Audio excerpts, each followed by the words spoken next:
Have you ever wondered how an AI can write a poem, or translate a language, or even spit out computer code?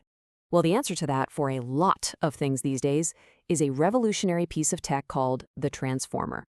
So today, we're going to break down the model that is completely rocking the world of artificial intelligence.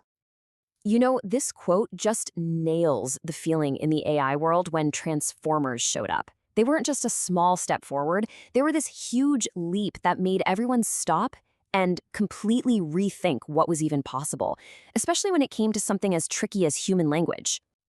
And look, the list of what these things can do is just mind-blowing. We're not talking about some niche model that does one thing well. Transformers are like this incredible all-purpose tool. And yep, these are the engines behind the big names you hear about all the time, like GPT-3 and BERT. But to really get why transformers are such a big deal, we gotta rewind a bit. We need to look at why language was such a tough nut for AI to crack for so long. So before Transformers came along, the main player on the field was something called a recurrent neural network, or RNN for short. And the idea was pretty intuitive, right? It tried to act like a person reading a book, one word at a time, in order from start to finish. And hey, that makes a lot of sense, doesn't it? I mean, in language, order is everything. Jane went looking for trouble tells a completely different story than trouble went looking for Jane.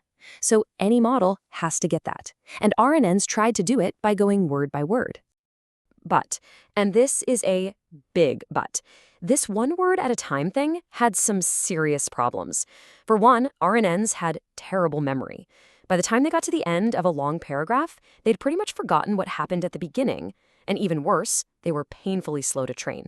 You couldn't just throw more computers at the problem to speed it up. It was a bottleneck. And this is where Transformers just blew the doors off the old way of doing things. So flash forward to 2017, a team of researchers from Google and the University of Toronto dropped this paper, and it introduces the Transformer. It was a totally new design, built specifically to crush the limitations that were holding RNNs back. So what was the big, game-changing idea? Well, instead of reading one word at a time, Transformers were built to look at all the words in a sentence at the exact same moment. This one concept, parallelization, was the absolute secret weapon. It meant you could train these models super efficiently on just enormous amounts of data. Just how massive are we talking? Let's take GPT-3. You've definitely heard of it. It writes poems, code, you name it. It was trained on, get this, 45 terabytes of text.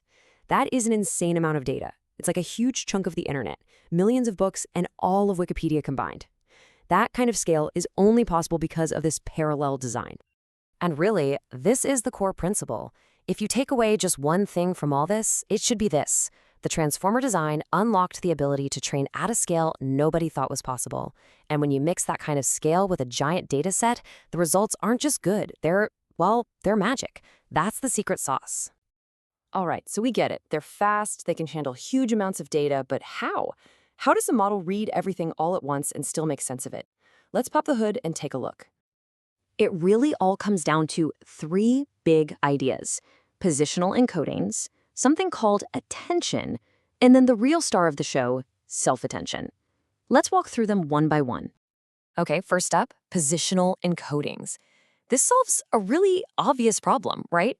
If you're looking at all the words at once, how in the world do you know which one came first? The solution is actually kind of brilliantly simple.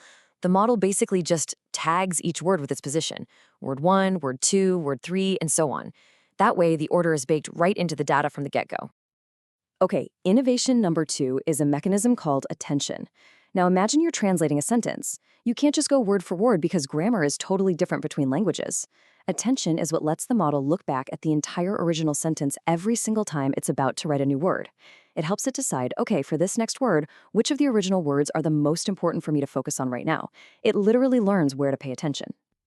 And that brings us to the main event, the real heart of the paper, self-attention. This is where things get really cool. What if instead of using attention to connect an input to an output, you turn that attention mechanism back on the input sentence itself? That's self-attention. The goal here isn't to translate something, it's to deeply understand it. It's how the model figures out what a word means by looking at all the other words around it for clues. Let me show you what I mean. Look at this sentence.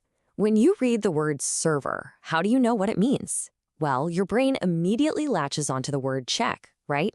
And boom, you know we're in a restaurant talking to a person. But now look at this sentence. Same word, server, but a totally different meaning. And self-attention is what lets the model do exactly what your brain just did. It sees the word crashed and it focuses its attention there, instantly realizing, oh, this server is a computer. This ability to figure out context on the fly is what makes these models so incredibly powerful. Okay, so we've been deep in the technical weeds here with positional encodings and self-attention, but why does any of this actually matter to you? Let's bring it all back to your everyday life. I love this analogy. It's the perfect way to think about it. Models like BERT, which are built using transformers, aren't a one-trick pony. They're like a Swiss Army knife for understanding language. And chances are you're using this pocket knife all the time without even knowing it. I mean, it's the magic behind Google search, figuring out what you really mean, not just what you typed. But it goes way beyond that. It's powering tools that can summarize a massive report for you or pinpoint an answer in a huge document. It's fundamentally changing how we work and learn. And here's another huge piece of the puzzle. This technology proved you could build these incredibly powerful models using just text from the internet. We're talking massive, messy, unlabeled data.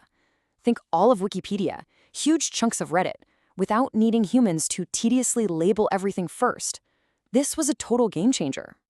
You know, the original 2017 paper that started this whole revolution had this perfectly simple, incredibly bold title. It was just, "Attention is all you need." It was basically a declaration that the old way was over. This one powerful idea was the future. And that really brings us to where we are now. This one architecture has completely rewritten the rules for AI and language, but it's not stopping there. It's already being used in biology to decode the language of proteins. So the real question now isn't just about what transformers have already done. It's about what other complex, mysterious language they're going to master next.